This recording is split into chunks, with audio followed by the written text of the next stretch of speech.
यहाँ सभी राष्ट्रवादी लोग हैं और राष्ट्रवादी जिसकी राष्ट्रवादी सोच है उसी के साथ बीचों बीच करो आप स्वामी उचित। हाँ जी बीचों बीच इधर आ शंकर उधर से सामने से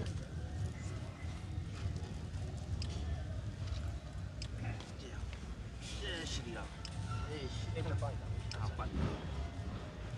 इधर थोड़ा सा इधर देखिए।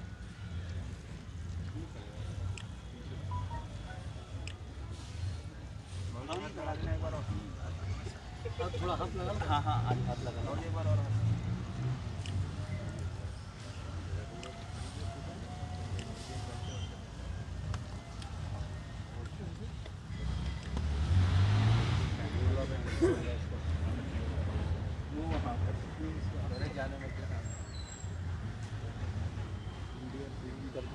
सब लोग मिलकर बोलेंगे। सांसें हो रही हैं कम, सांसें हो रही है कम, आओ वृक्ष लगाएं हम, आओ वृक्ष लगाएं हम। सांसें हो रही हैं कम, सांसें हो रही हैं कम, आओ वृक्ष लगाएं हम, आओ वृक्ष लगाएं हम। देखिए वृक्ष की इस कीमत को आप सबने कोरोना काल में पहचान लिया होगा। कितनी ज़्यादा कमी रही। अगर हम पीपल का पेड़ लगाते ऑक्सीजन की कमी नहीं होती, ना कोरोना में इतने हम लोग परेशान होते, ना इतनी तादाद में इतनी संख्या में लोग मरते। लेकिन हमारी हिंदुत्व के अंदर हमारी विचारधारा, भारतीय संस्कृति की जो विचारधारा है वो हमेशा सनातन संस्कृति की विचारधारा आर्य वृत्ते जम्बू द्वीपे, हम लोग एक संकल्प बोलते हैं आर्य वृत्ते जम्बू द्वीपे। जम्बू द्वीपे क्यों बोलते हैं? क्योंकि भारत में सबसे ज़्यादा जामुन के पेड़ हुआ करते थे, सबसे ज़्यादा। मतलब कण कण में जम्बू द्वीप का पेड़ आपको जामुन का पेड़ मिला कर, इसीलिए संकल्प जब बोलते हैं तो बोलते हैं आर्य वृत्ते जम्बू द्वीपे। यहाँ आर्य वृत्ते आए और ये जम्बू द्वीपे हैं, जामुन के इतने पेड़ हुआ करते थे। और आज पेड़ों की जो श्रृंखला है वो बहुत कम है, जिस कारणवश हम लोग बिल्डिंगें बना रहे हैं, सब कुछ कर रहे हैं, लेकिन हम ये नहीं सोच रहे कि आने वाला समय हमारे बच्चों के लिए, हमारे जो आने वाली पीढ़ी है उसके लिए कितना ख़राब है। अभी कोरोना काल में अगर जितने पीपल के पेड़ों पर लोगों ने जितना काम किया, लोगों ने लगाए, अगर ये पहले से ही होता ऑक्सीजन की कमी नहीं होती और इतनी तादाद में लोग नहीं मरते। इसलिए मैं यही कहूँगा कि जो आज राजीव गोयल जी ने, वैभव जी ने और अपने अग्रवाल साहब ने, मुकुल जी ने, सब ने, सुधीर जी ने, सुनील गुप्ता जी ने, सभी ने मिलकर जो एक संकल्प लिया पेड़ लगाने का, ये एक अद्भुत कार्यक्रम है और ये एक अनोखा कार्य है। इसके लिए मैं सभी पूरी टीम को, राजीव जी की, सभी अध्यक्ष जी को, सभी को, वैभव जी को, सभी को, मुकुल जी को हृदय से साधुवाद देता हूँ, शुभकामनाएं देता हूँ। और ये कार्य खाली 2 अक्टूबर के दिन ही नहीं, ये हर महीने होना चाहिए। मैं तो ये कहूँगा आप जगह जगह जाके जगह देखें जहाँ पे पेड़ वृक्ष नहीं है वहाँ वृक्ष लगाएं, ताकि लोगों को इसका पूरा एक शुभ अवसर प्राप्त हो और लोगों को अच्छी सी वायुमंडल में लोग अपने जीवन को व्यतीत कर सकें। मैं बताना चाहता हूँ आज का शुभ दिन है, आज गांधी जी की जयंती है, सभी को पता है। तो आज मैं गांधी जी की जयंती पे सभी को बहुत बहुत शुभकामनाएं भी देता हूँ, बधाई देता हूँ। और गांधी जी की जयंती पे इतना बढ़िया कार्य अग्रवाल समाज ने, गोयल समाज ने, गर्ग समाज ने, वैश्य समाज ने किया है। इसके लिए मैं इस पूरे समाज मंडल को, सभी को बहुत बहुत हृदय से शुभकामनाएं। और ये कार्य सिर्फ वैश्य समाज ही कर सकते हैं और कोई नहीं कर सकता। इतना शुभ कार्य इन लोगों के अंदर, वो जो अग्रसेन भगवान ने जो आप लोगों के अंदर ऊर्जा दी है, समाज के लिए रहित, समाज के लिए सेवा करने वाला, संकल्प करने वाला, हर तत्व, हर जाति, हर बिरादरी, हर धर्म में सबसे ज़्यादा आगे बढ़ने वाला अग्रणीय जो समाज है वो वैश्य समाज है। मैं इस वैश्य समाज को नमन करते हुए इनको साधुवाद देता हूँ कि आपके ऊपर राष्ट्र की धरोहर की, राष्ट्र के सम्मान की आपके कंधों पे बहुत ज़्यादा मजबूती है और आप ही लोग इसको एक अच्छा सुंदर दायित्व दे सकते हैं, सुंदर निर्वहन कर सकते हैं, देश का पालन कर सकते हैं। क्योंकि पूंजीपति लोग हैं ना, बिना पूंजी के तो कुछ भी नहीं होता। जहाँ पूंजीपति होते हैं वहीं सब कुछ होता है और आप लोग अपनी पूंजी अच्छे कार्य में लगाते हैं। इसके लिए मैं आप सबको बहुत बहुत धन्यवाद देता हूँ। और पूंजी सही कार्य में लगे, वहीं पे भगवान सहित अग्रसेन भगवान ने भी यही कहा था कि आप लोग पूंजीपति इसलिए हैं क्योंकि आप लोग हमेशा अच्छा कार्य करते हैं, हमेशा सबको साथ लेके चलने वाली बात करते हैं। आपके मन में कभी भी कोई छल कपट, कोई कहते हैं निश्चल मन जन सो मोह पावा, मोह कपट छल छिद्र न भावा। आप लोग सरलता की मूर्त हैं, आप लोगों के अंदर निश्चल मन है, आप लोग सबके साथ निश्चल मन के साथ, और जहाँ निश्चल मन होता है वहाँ भगवान वास करता है। तो आप सबके हृदय में भगवान वास करते हैं। तो आप लोग इतने सुंदर कार्य कर रहे हैं, इसके लिए मैं आपको साधुवाद देता हूँ। लेकिन एक बात, और इस माध्यम से आज 2 अक्टूबर के दिन इसलिए कहना चाहूँगा सभी से, आने वाली 18 अक्टूबर को मैं राष्ट्रीय चेतना यात्रा निकाल रहा हूँ। राष्ट्रीय चेतना यात्रा पूरे उत्तर प्रदेश में भ्रमण करेगी। 18 अक्टूबर से निकलेगी, 18 नवंबर को इसका समापन हरिद्वार में होगा। इस यात्रा का एक ही उद्देश्य है कि हिंदुत्व को जगाना है, सनातन संस्कृति को जगाना है, इस धर्म की जय हो, अधर्म का नाश हो, प्राणियों में सद्भावना हो, विश्व का कल्याण हो। ये 4 बातें अन्य किसी धर्म में हैं तो आप मुझे बता दीजिए। नहीं मिलती ना, सिर्फ सनातन धर्म में ही मिलती। मुझे बड़ा दुख होता है कि हमारे ही भारत में रहने वाले लोग हमारा ही खाते और हमारे ही भारत के लिए कहते हैं कि भारत तेरे टुकड़े होंगे इंशाअल्लाह इंशाअल्लाह। ऐसे लोगों को हम लोग कैसे सहन कर सकते हैं? क्या हमें करना चाहिए? नहीं करना चाहिए। ऐसे लोगों को उखाड़ के फेंक देना चाहिए। ऐसे लोगों को भारत में रहने का कोई अधिकार नहीं है। हमारे भारत के अंदर माँ भगवती के नाम से, दुर्गा के नाम से पिक्चर बनती है जिसका नाम है सेक्सी दुर्गा। क्या मैं कहता हूँ, क्या ये पिक्चर क्या सेक्सी फतिहा के ऊपर नहीं बन सकती थी? सेक्सी नूरवानों के ऊपर बनाओ, बहुत सारे लोग हैं। लेकिन हमारे भारत के अंदर हमारे देवी देवताओं के नाम से जो ऐसी पिक्चरें बन रही हैं, ये बहुत बड़ा पाखंड जो भारत के अंदर जो फैलाया जा रहा है, जो इस्लामिक कंट्रियाँ जिस तरीके से हमारे भारत के ऊपर अपना प्रभाव छोड़ रही हैं। आप देखिए, लव जिहाद, हमारे यहाँ के बच्चे हाथ में मुसलमान बच्चे हाथ में कलावा बांध के टीका लगा के हमारी हिंदुओं की लड़कियों को पटाते हैं, उनके साथ गलत व्यवहार करते हैं। तो ये सब चीज़ों को लेके मुझे बड़ा दुख होता है कि हमारे राजीव जी 3 लाख पंडित कश्मीर से मार दिए गए, भगा दिए गए, सारे बेघर कर दिए गए। लेकिन हमारी कोर्ट, सुप्रीम कोर्ट के अंदर किसी ने प्रोटेक्शन फाइल नहीं करी। किसी ने नहीं करी। क्या उस समय क्या कानून नहीं था?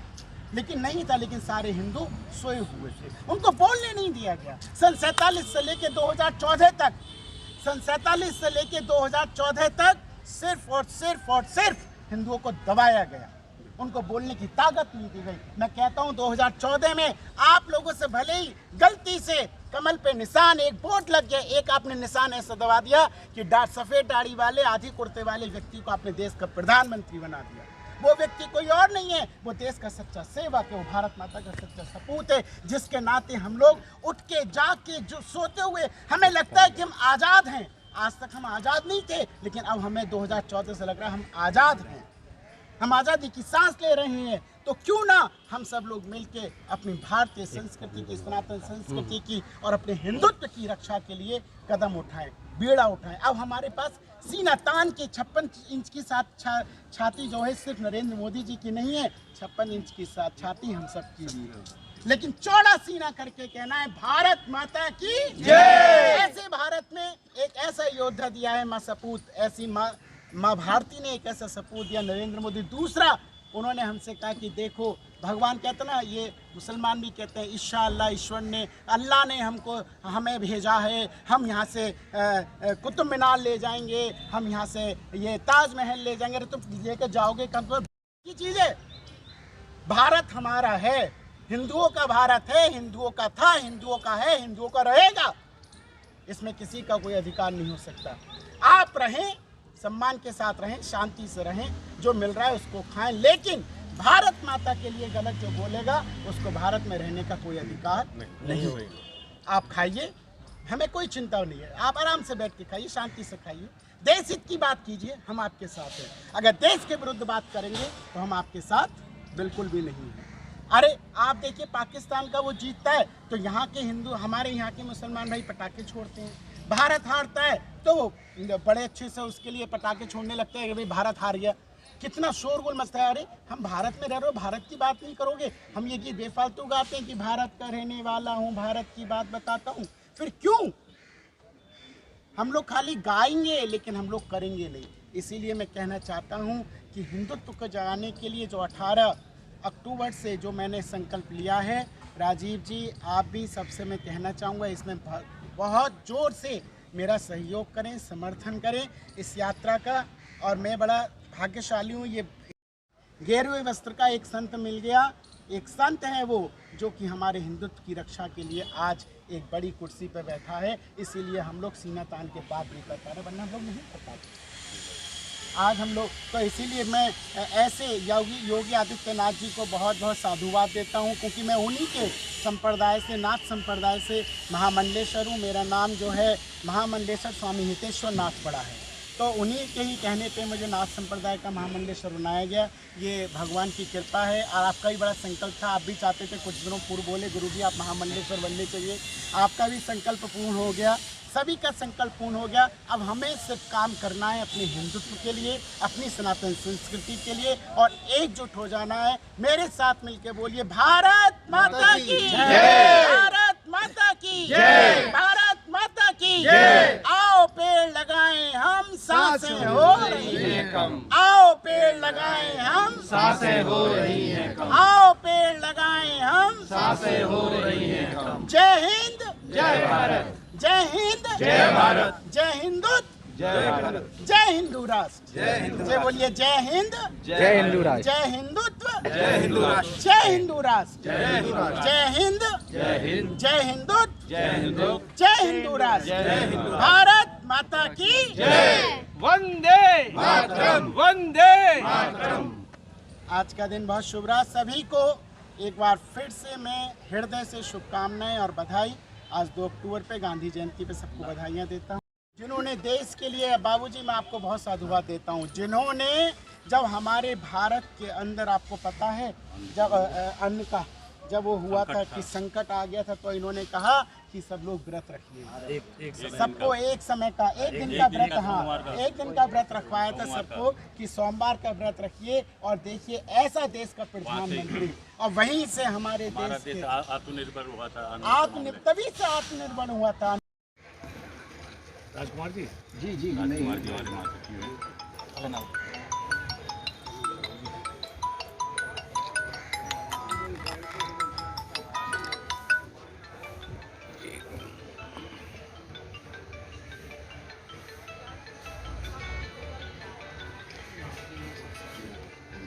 भारत माता की जय हो, भारत माता की जय, भारत माता की जय। वंदे मातरम, वंदे मातरम। वाह।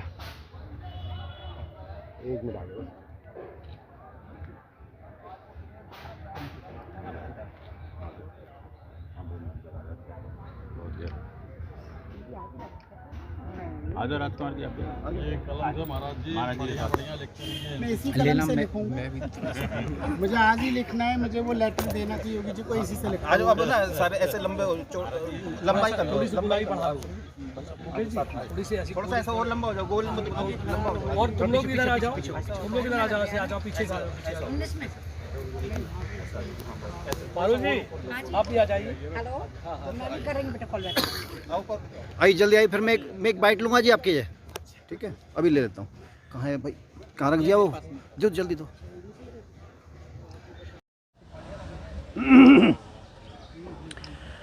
2 अक्टूबर क्या है 2 अक्टूबर, और 2 अक्टूबर को सिर्फ गांधी को ही क्यों याद करते हैं?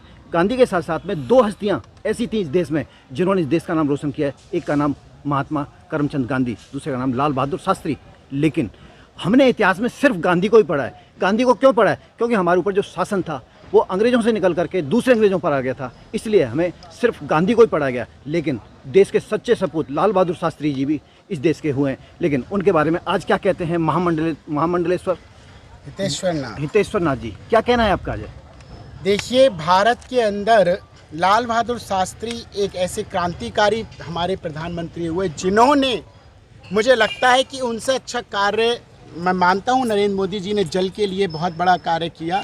आज जो भारत के अंदर जल संचय की जो बात कही वो उन्होंने करी। समुंदर से भी जल को स्वच्छ और सुंदर और शुद्ध सरल बनाने के लिए उन्होंने बहुत सारी प्रक्रियाएं भारत से। लेकिन अन्न जिसको खा के हम लोग जीते हैं, जिसको खा के हम बड़े होते हैं, उस अन्न के लिए लाल बहादुर शास्त्री जी ने सभी को कहा था कि एक दिन के लिए भूखा रहिए ताकि अन्न की कमी हमारे भारतवर्ष में ना रहे। उन्होंने एक बात और कही थी कि जय जवान जय किसान। लेकिन उसी लाल बहादुर जी को क्यों भुला दिया गया इतिहास ने? ये तो देखिए राजनीतिक विषय, लाल बहादुर शास्त्री जी को अगर इतिहास ने भुला दिया, ये रानी, और ये किसी और ने नहीं भुलाया, उन्हीं के ही लोगों ने उन्हें भुला दिया। अन्य पार्टियां आज भी उनको साथ लेके चलती हैं, चाहे कोई भी हो, अन्य जो भी आप समझ गए होंगे, लेकिन जो उन्हीं के अपने लोग थे उन्होंने ही उनको भुला दिया। गांधी को तो याद करते हैं, लेकिन लाल बहादुर शास्त्री को बोलो। जब से देश के प्रधानमंत्री नरेंद्र मोदी ने अपना जिम्मेवारी सेवक बन करके इस देश की सेवा की है, लाल बहादुर जी को पुनः याद कराया गया है। लेकिन इससे पहले इसी नाम को जो कहते थे जय जवान जय किसान, उसको स्मरणीय नहीं होने दिया था, क्योंकि उस समय की सरकार और आज की सरकार में एक परिवर्तन है। पहले कैसे कह सकते हैं सरकार होती थी लेकिन राष्ट्रवादी सरकार नहीं थी, लेकिन आज हम दावे के साथ कह सकते हैं राष्ट्रवादी सरकार है, तो राष्ट्र के लोगों का नाम आना ही चाहिए। आज हमारे साथ हैं नोएडा के अंदर महामंडलेश्वर हितेश्वर नाथ जी, जो आज उन्होंने एक वृक्ष भी लगाया, देख रहे हैं ना, एक वृक्ष जो औषधि देता है। औषधि से क्या होता है? औषधि से सभी स्वस्थ होते हैं, निरोग होते हैं। ऐसे वृक्षों की बहुत ज़्यादा इस देश को ज़रूरत है। आपका क्या कहना है? मैं तो यही कहूँगा कि आओ पेड़ लगाएं हम, सांसें हो रही हैं कम। कोरोना काल के अंदर जिस तरीके से हमने देखा कि वृक्ष की क्या हमारे जीवन में भूमिका है, पीपल के पेड़ की हमारे जीवन में क्या भूमिका है, ऑक्सीजन की कमी क्यों हुई, तो इसी कारण हुई। लेकिन आज वैश्य समाज ने जिस तरीके से पेड़ लगाओ के ऊपर जो कार्यक्रम किया, 2 अक्टूबर के दिन महात्मा गांधी जी को याद किया, लाल बहादुर शास्त्री जी को याद करके ये जो वृक्ष लगाया है, मुझे लग रहा है कि ये वृक्ष एक खाली वृक्ष नहीं है, ये यहाँ के लोगों को एक सुख देगा, शांति देगा।